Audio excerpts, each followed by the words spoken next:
Finance Minister Enoch Godongwana says revenue for the 2021-2022 financial year is now estimated to reach 1.5 trillion. That's compared to 1.4 trillion at the time of the 2021 budget in February. This is an upward revision of 120.3 billion rands. Now, the consolidated budget deficit is expected to be 7.8% of GDP in 2021-2022, gradually lowering to 4.9% in 2024-2025. Edward Kieswetter is SARS Commissioner. He joins us now. Very good evening to you, and thank you so much for speaking to us. It's a pleasure. How are you doing? I'm well, thank you. So Good. These are good figures, somewhat unexpected considering the period from which we're from, but I believe that the commodities boom is responsible for this. So do you have a sense that it's something that we can sustain though? Well, first of all, the commodities boost is obviously partly responsible for the additional revenue that we've collected. But there's also a significant component of the revenue that is as a result of our compliance program, the revenue recovery efforts by SARS.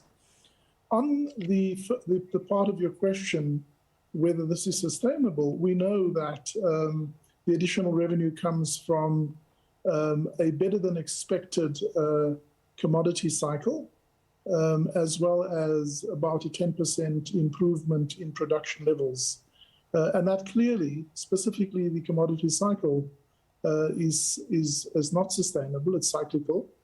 And therefore, as the Minister pointed out quite rightly, one cannot make long-term plans with revenue that is of a seasonal or cyclical nature.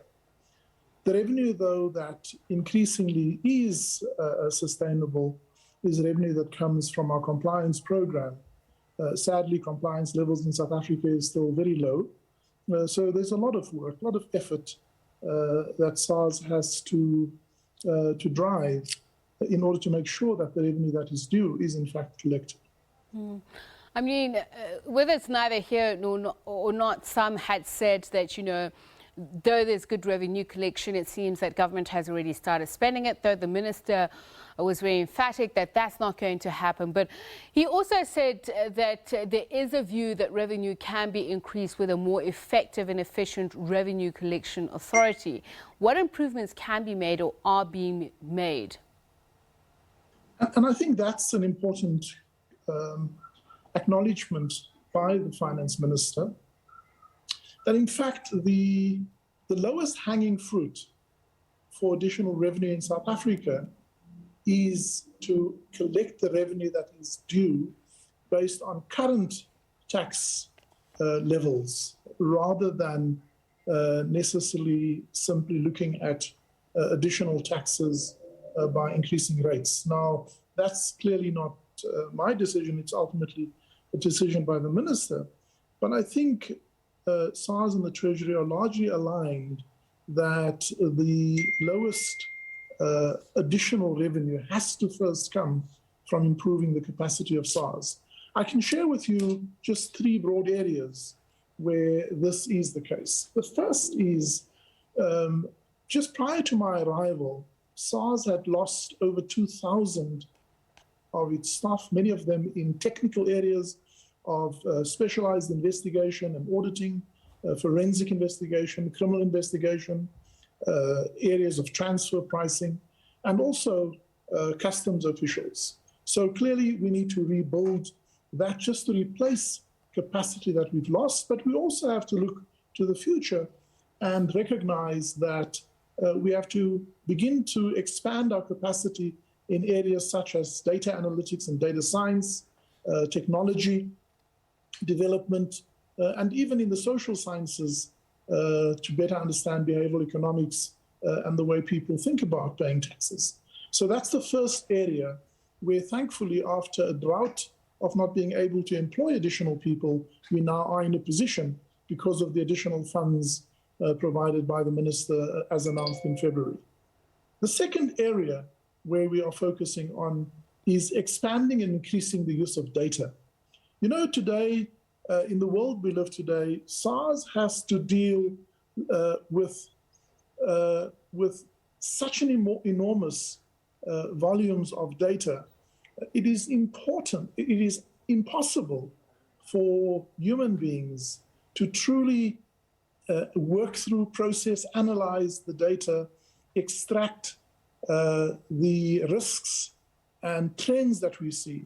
So increasingly we rely on artificial intelligence, on machine learning algorithms that gives us the ability to do that. And then thirdly, improving our interface with taxpayers using technology platforms to bring about the ease of compliance. So, Mr. Kieswetter, let me just ask you about those trends that you were talking about. I mean, at the beginning of the year, I think part of the predictions were that there would be a shortfall over the next 3 years, and that it could lead something to an increase of taxes totaling something in the region of 40 billion rand over the next 4 years in order to stabilize public debt.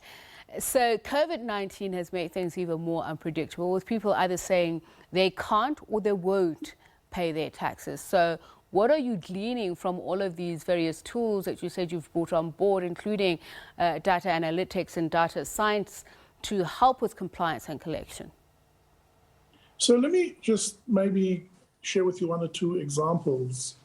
In the area of refund fraud, SARS continually has to defend taxpayers who either criminally or at least unlawfully seek to defraud the fiscus. We have to have the ability to make an assessment of every refund that is claimed, whether that is in personal taxes or especially in VAT, where there's huge opportunity for fraud. And just this year, we were able to prevent the unlawful extraction of over 33 billion of revenue that would have been lost to the fiscus and fraudulently claimed by taxpayers to which they're not entitled. A second area is the disclosures that taxpayers make of their income. Very often there's the opportunity to understate one's income and to overstate expenditure. Again, using third-party data and machine learning algorithms, we're able to, at high speed, make an assessment of the information that we get. Very often, as I said, again, this is impossible applying only human effort. And just this year, that has amounted to an additional over 50 billion rand. So there we're talking of about 87 billion rand of additional revenue that we otherwise would not have if SARS is not properly capacitated. Yeah.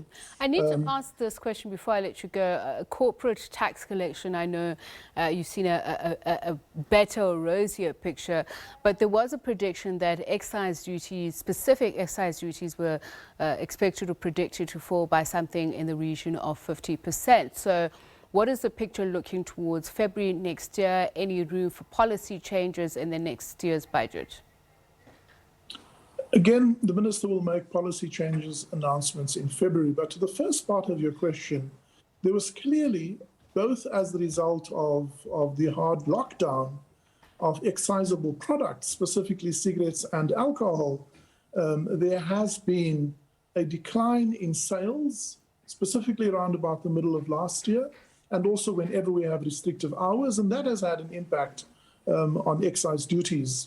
The more important concern, Tshepiso, that I would like to raise is, in fact, that during these hard lockdowns, the criminal and underground activity that provides illicit product into the market have proliferated.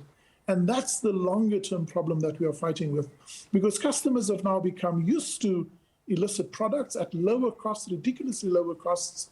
And even now that the economy, those restrictions are lifted, unfortunately, these brands have manifested themselves in the market. And so that's really the effort.